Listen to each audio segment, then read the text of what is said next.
Okay. Nabanggit kanina ni Calyodi at ni Attorney Erin Tanyada yung pending na bill sa Kongreso about anti-political dynasty. Attorney Luke, if you have read the proposed legislation, ano po ang opinion niyo dito? Maraming loopholes.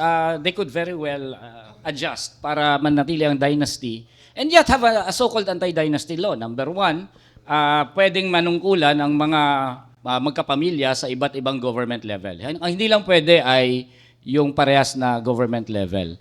And there is really no prohibition to succession.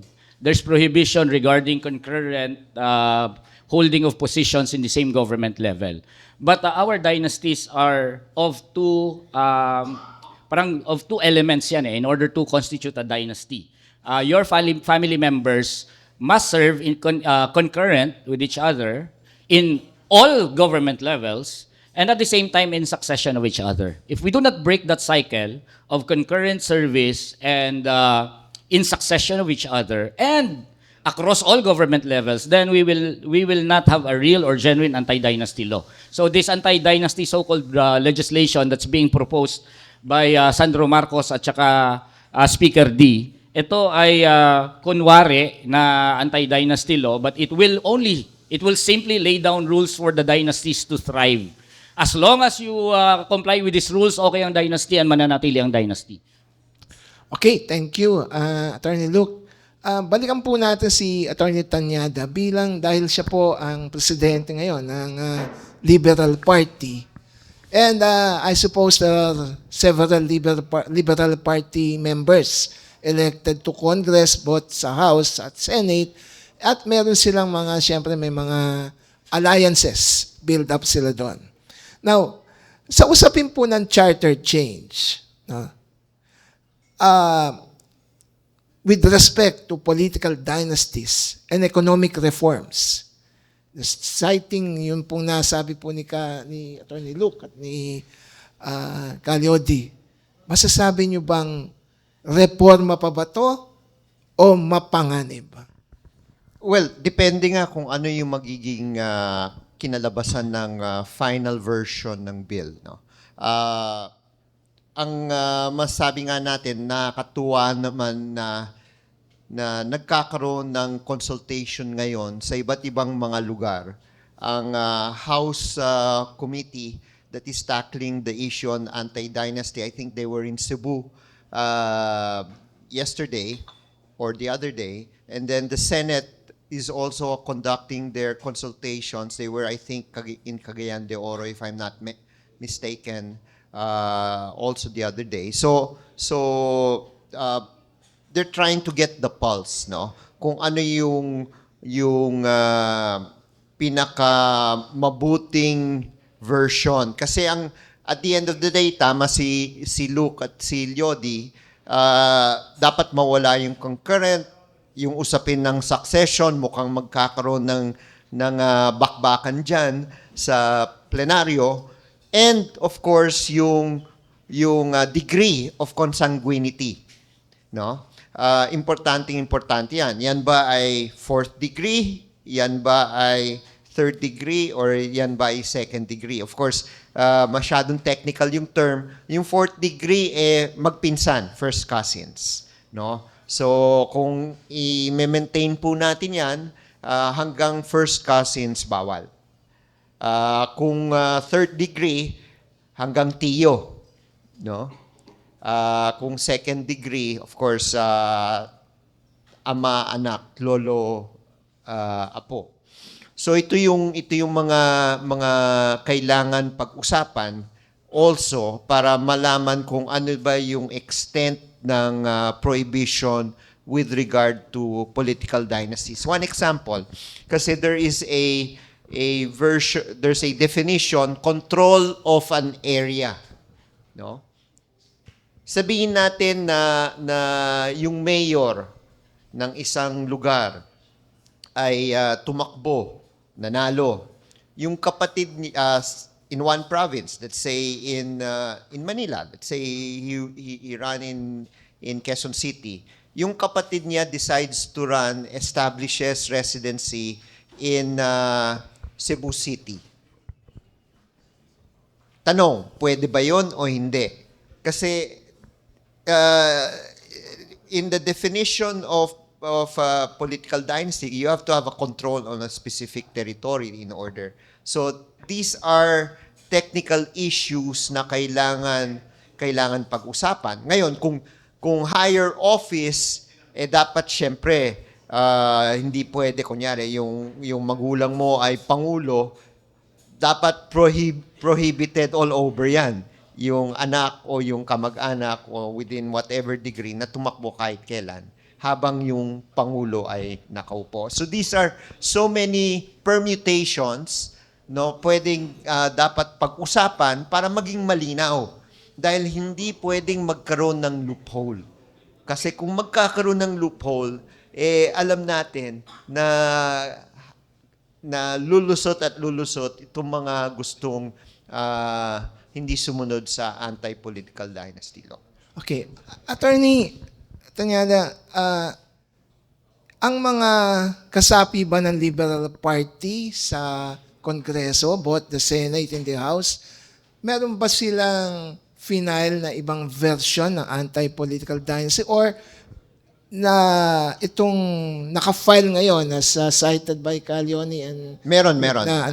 na yun final nila speaker, iba ba yun sa partido nyo sa Meron. I think So, iba. there are around 12 versions in the House and I think 7 or 8 versions in the Senate, kung hindi ako nagkakamali. Okay. So kailangan i-consolidate yan once the consultations are done. And I'm sure there will be a technical working group. And of course, yung mga points ni-raise ni Luke, no, yan yung magiging points of contention. Dahil na monitor ko yung hearing sa Cebu City, no? Ang isa sa mga ni-raise diyan yung usapin tungkol sa succession. Wala silang multiple, wala silang family members running in any other position, pero mukhang merong gustong i-maintain yung succession. Okay. Before I go back to the two other guests, I have a personal question, Attorney Tanyada, sa inyo. Why is it na yung panahon ng lolo mo and then tumakbo ang ama mo, tapos ikaw, all of you are Tanyada and it's a political family, pero wala namang issue ng political dynasty. Ano ba kaibahan ngayon nung panahon na, okay, there are Tanyadas there, but I don't know, nobody ask about or question your family, na you are forming a dynasty. Ano po ang kaibahan? Well, hindi naman kami nagsabay-sabay sa pwesto eh. Okay, I think that's clear. Si Lolo naging senador 1947 hanggang 1971. Si Tatay pumasok sa politika after EDSA 87, so malaki yung break, no? 87 naging senador hanggang 1995, tapos natapos yung term, went to Congress from 1995 up to 2001. Ako pumasok 2004. So, may break. Okay. Now, Attorney Tanyada, may break. Pero, nangailangan ba para sa inyong pamilya ng isang anti-political dynasty law para gawin nyo yun na, okay, ikaw mo ganyan. Ako, Ano ba? at this point, In other words, I know where you're kailangan coming from. ba yun batas para dyan? Ako, depende sa values ng tao yan eh. O, yun. Sa prinsipyo ng tao. Pero hindi... So we are legislating for the so-called na mga yung mga... hindi ganun ang moral values. Yes. Okay, so- iba yung pagtingin sa... Iba yung pagtingin sa politika. Negosyo at posisyon. Negosyo ang sa not service. So, okay, that's a good answer. Kali Hodi, do you agree with Attorney Erin Tanyada na we are legislating not for politicians but for corrupt politicians, and are we not wasting our time legislating this, samantalang pwede naman pala na pagka may mga political families na may moral values, hindi na natin kailangan to. Kung puro Tanyada yung tatakbo. At saka Vic Soto sana, ano? Ang problema ay hindi ganyan ano? Hindi ganyan. At sa akin, sasakripisyo ko na yung Tanyada o kaya ang Biko para sa na ipagbawal talaga kahit succession. Dahil pagka may pinayagan natin yan, ay wala na. Magiging pattern na yan ng iba pa na hindi katulad ng Tanyada at hindi katulad ng ni Biko. Ano? Sasamantalahin yan. Kaya yung isang bagay ay yung isa sa 100, huwag na nating pahalagahan para papasukin yung 99. Para papasukin yung 99 na magsasamantala. Kaya ang aming panawagan talaga ay hanggang 4th degree. At sa totoo, ang dynasty talaga ay yung succession. Yan ang totoong history ng dynasty. Sobrang garapa lang talaga ng mga politikong mga Pilipino na magkakapatid na sabay-sabay. Na hindi na lamang Pat Dynasty, kundi Obis Dynasty na yung ginagawa. Dahil grabe na yung kakapal ng mukha talaga. Pero ang intention talaga, ang talagang dynasty, yung succession. Pagkakatapos ng tata, yung anak. Tapos pagkakatapos ng anak, yung asawa. Tapos balik ulit, yung apo. Yun na talaga yung dynasty. Pero grumabi. Nagsabay-sabay. At hindi lang sabay-sabay, buong pamilya na, kulang lang yung aso, isama na. Para lang mga pwesto at magkamal ng pera. Okay, Kalodi, we know very well that there is a constitutional provision na sinabi limit ng term, di ba? Not more than 3 successive term.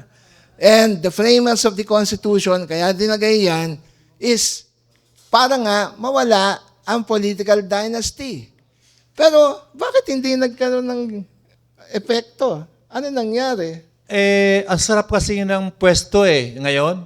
Oh. Kasi yung... So after 3 terms, alam mo, Ariel, tinatakbo yung asawa, yung anak, yung pamangkin, yung pinsan. alam mo, Ariel, sa isang taon, labas pa sa mabibiling lupa, mabibiling bahay, yung 20 million na savings ng isang mayor, napakaliit Kaya kung meron kang gano'n na 20 to 50 million na savings sa isang taon, paano mo papayagan na yung kalaban mo naman ang makikinabang doon? Kaya pipilitin mo na gawa ng paraan na ang makinabang ng 20 to 50 million taon-taon ay yung asawa mo o kaya yung anak mo. Yung ganun Kaya dapat ay mawala talaga dahil hindi po pwede na magkaroon ng palitan dahil talagang iiral at ang mangyayari dyan, pag nagpalit na kontrol na nila yung politika, ang kasunod na doon, impunity. Yan yung problema. Wala nang kikilalaning batas, wala nang kikilalaning proseso, lahat sasagasaan. Yun na ang mangyayari sa bansa natin. Okay. Attorney Luke, kanina meron kang sinabi na okay, yung political dynasty bill centered on positions, centered on relationships, centered on elected positions. No? Pero bakit naman nananalo pa rin sila sa election? Alam na di ba, even without the anti-political bill, nagiging issue yan na, yan mayor ngayon, tatapos anak niya ngayon. Kumbaga, in-expound na yan sa electorate na itigil ang political dynasty. But, Attorney Luke, why is it parang hindi yata ume-epekto yon sa pananaw ng mga botante? Okay, una, and I always categorically state, walang mabuting dinastiya. Wala. The fact na sila ay dinastiya, ibig sabihin masama sila. Ang Tanyada family ay hindi dynasty. Kaya matino sila. Diba? Walang concurrence, walang in succession, walang pare-parehas na paghahawak ng posisyon across And government levels. They They are don't not a need the dynasty. law. They don't need the law. Yeah, to do because that, they're not diba? a dynasty. They're simply a political family and that's different. Di ba? At idol ko yung lolo ni Kong Erin. Eh. Matinding kuwan yun eh. He's really a figure in Philippine democracy. Now, bakit sila nananalo? Hindi dahil sila ay mahal na mahal, kaya hindi totoong sinasabi ni Cynthia Villar na parati naman kaming binoboto. Hawak nila ang proseso. Imaginein mo kung nasa dinastiya, sa lugar ka na kontrolado ng dynasty. Marunong nga yang mag-monitor kung sinong kontras partido sa kanila eh. Talo pa nila ang CIA sa pagkakaroon ng mga intelligence gathering nila. Alam nila per family, per clan, kung sinong kontras partidos, anong consequence kapag hindi ka ngayon bumoto sa kanila. Since ang pera ngayon ay nilagay sa kanilang mga kamay at hindi sa institusyon, ang mga pera para dapat sa kalusugan, ginawang maip-ip, ang mga tupad, akap, AIX, nasa kanila. So anong mangyayari? Kapag kontras partidos ka, edi wala kang benepisyo. And secondly, kapag kontras partidos ka, talagang pumunta ka sa ospital, wala kang gamot, wala kang basket of goods tuwing Christmas, at hindi lang yan, may intimidation at harassment. Pumunta ako sa isang lugar, hindi ko na lang babanggitin, baka mabanggit ko pa kung sino yung dynasty na yun eh. Kung saan itong candidate for governor na galing sa dynasty, tinakot niya ang estudyante Mga estudyante, hinaras niya. Dahil gusto niya ipa-take down ang post ng mga estudyanteng ito na simpleng nag-aanunsyo ng resulta ng mock election sa kanilang school na natalo siya dun sa kumakalaban sa kanya. And they could kill. Jerry Ortega died, di ba? Maraming mga namamatay. In fact, hindi inimbento ni Duterte ang extrajudicial killing. The fact is, it has already been going na pinapatay ng mga dinastiya ang mamamayan. And Duterte is simply appeared in that context na ginagawa na yon. So, kung ganun ang control ng dynasty, talagang mananalo yan every election. Takot lahat sa kanila eh. Noon po umikot ako nung eleksyon sa Mindanao. And simple question, kamusta si Governor ganon? Halimbawa, alam mo bang sasabihin nila? They feel bawal sila magsalita tungkol sa ruling dynasty. Okay, Attorney Luke, maganda yung observation mo niyan. So, the basic question now, if assuming we pass an anti-dynasty bill, will it really stop political dynasty? It really depends, no? It depends on the direct intervention of the people. And the only reason why Bongbong Marcos has declared na priority bill ang anti-dynasty law, dahil yan sa flood control project kung saan siya ay sinisingil. Kung papansinin natin, all pro-people legislation in history, all without exception, ito ay hindi katang-isip ng legislature. Sila ay pushed to the wall because of revolution or mass movement action, and napipilitan sila. And the only way for us to have a real anti-dynasty law is if it becomes a result of struggle from the ground. If left to their own devices, they will simply pass yung kunwaring anti-dynasty law, pero ang layon actually nito ay papahupain ang protesta and mananatili ang dinastiya. Okay. Now we open our question and answer portion to the members of the media. Baka meron pong nais magtanong, ay bukas na po ang ating pong mga guests para sa katanungan mula sa media.